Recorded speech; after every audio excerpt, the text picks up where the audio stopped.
What's up, y'all? This is Brian Mazik, the feature columnist of BleacherReport.com, aka Franchise Play, aka the Big Numbers Guy. Episode 2 of my NBA draft class for NBA 2K14. This is an update. First episode we did, we put out there Jabari Parker, Andrew Wiggins, and Joel Embiid. Actually, we're going to go back in and do another look, a second look at Joel Embiid. But let's talk about the new guys first that I'm putting in, which is Marcus Smart is the first one. Marcus Smart is, I got him rated, he's rated at 81. And yes, that is equal only to Jabari Parker so far. So you might be like, man, nobody's even talking about Marcus Smart as a #1 pick or whatever. That's true. Perhaps they should be, but they're not as of yet. Marcus Smart is a beast, y'all. I'm going to tell you just like this.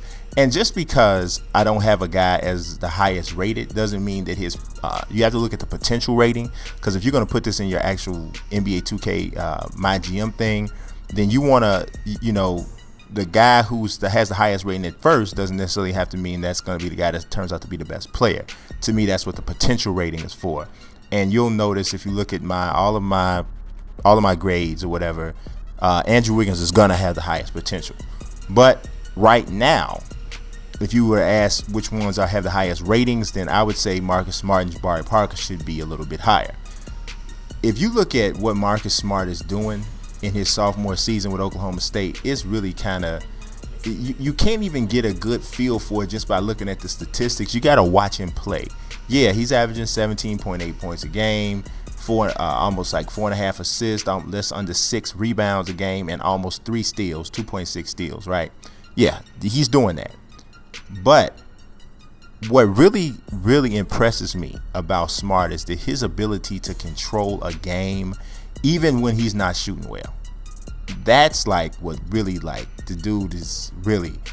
And against Kansas this past weekend, his leadership skills are crazy, man. Because he's on the team. He had a couple volatile guys, Markel Brown, LeBron Nash. He had a couple volatile guys, and these guys are older than him. You know what I mean? But he is the unquestioned leader of that team. He's able to control tempo. He's able to push and get his own offense, create for others. Even though he plays point guard, but I really think he's more of a shooting guard. But from a leadership standpoint, you would see why he is a point guard. But the only thing Marcus Smart doesn't have that he has to get is a more dependable jump shot. If this guy had a more dependable jump shot, he's really like, he's gonna be a handful to cover. Because he's not like he's not blazing fast, but he's certainly fast.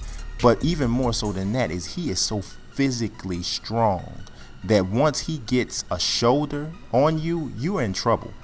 And he can get to the line, he can get to the basket, at a high rate. So if he gets the jump shot, it's going to be a problem. Moving on to the next one is Julius Randle. You'll see Julius Randle was rated at 74. Which is a good rating for a rookie if you're familiar with how NBA 2K's rookie ratings generally are. Randle is kind of, I definitely think he's going to be a good player, without a doubt. Definitely think he's going to be a really good player.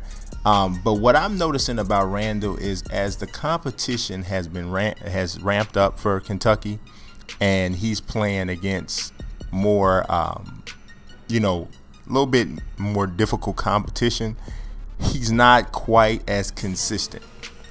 And it started like right around the time that they were about to enter conference play. A couple other games back December 14th when they played against North Carolina, they lost by 5 points. He only had 11 points, 5 rebounds. That's not a big time performance. Now, he did have the 27 points, 13 boards against Michigan State early in the season, but he also had 8 turnovers that game.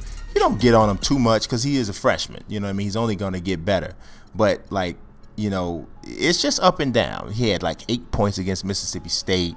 7 points against Vanderbilt. But he was on the boards big time in those games, double-digit rebounds and stuff in those games. But he just kind of, it's up and down. I mean, his last game against Tennessee, Kentucky won, And he had 18 points, but he only had 2 rebounds. So it's kind of up and down. And one thing I think about with him sometimes is I think he might depend at times a little too much on his strength and bulk, because that he may not be able to fall back on that as much in the NBA. He won't be able to fall back on that as much in the NBA as he does in college. He is quick off the dribble, and he's able to take guys off the dribble from 18 feet. And I think in the NBA, that's going to be his best attribute.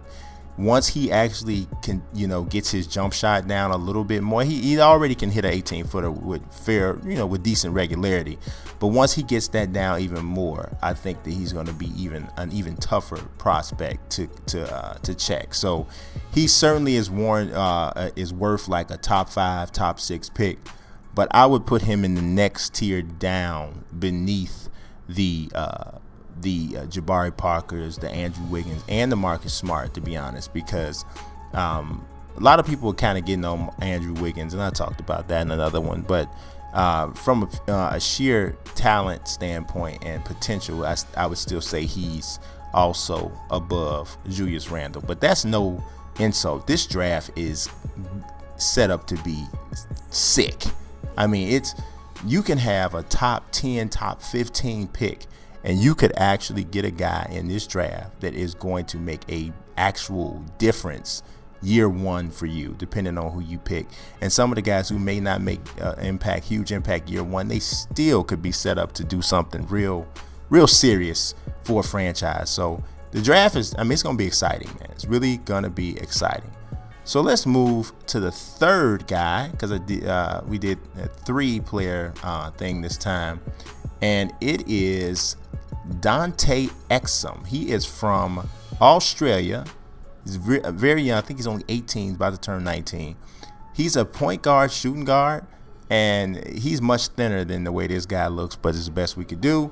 But he's very thin, not all that physically strong. A lot of people compare his game to Penny Hardaway. Now, I don't know how many of y'all ever saw Penny Hardaway play, but that's a big deal because Penny was a beast. Without the injuries, is no telling. Penny Hardaway would have been mentioned in the same category with Kobe and LeBron if he hadn't got hurt. That's just how good Penny was. So a lot of people don't realize that, but if you go back and you look at the numbers and you look at the way his career was going, it was true. Penny was that good. So to compare somebody to him is high praise. I have only seen from Dante Exum, I've seen, of course, the highlights, but you can't tell too much from highlights. You can tell how good of an athlete a guy might be, but you can't really tell like things with the game. So I had to see some of the other scouting report breakdown videos and a couple videos that are on YouTube of extended gameplay. So you get a chance to see that. Then, of course, you get the statistics that you can look at for on Eurobasket's website. And when you look at that, it kind of slows you down from going too crazy if you're trying to make ratings for him, because we can talk about potential all we want, but all we have to go on is what the guy has actually done in games. And you can see the potential, but I couldn't really find a way, just going based off what I do with the statistics, couldn't find a way of giving him a higher rating than a 68 to start. Now, I did give him a high potential because you're a 6'6" point guard that's an above average athlete. You have high potential. There's a lot of room there for you to really become great. But he's shooting 33% from three-point range in Europe. He's shooting 53% from the field on 2-pointers, which is good. So that's on 2-pointers. It comes down, of course. They do the statistics kind of weird on Eurobasket. It's kind of, they separate they don't give like a full field goal percentage versus, overall field goal percentage. But just doing some quick math, he's made 54 of 121 shots. So he's under 50% from the field, which is not bad. He's a perimeter player, so that's what it is. He's only a 61% free throw shooter, which is a little worrisome for a point guard, because obviously one of your functions is to get to the basket, get fouled, get to the line, especially if you're a 6'6" guy who can score like he looks as though he can. So that's a little worrisome in itself too.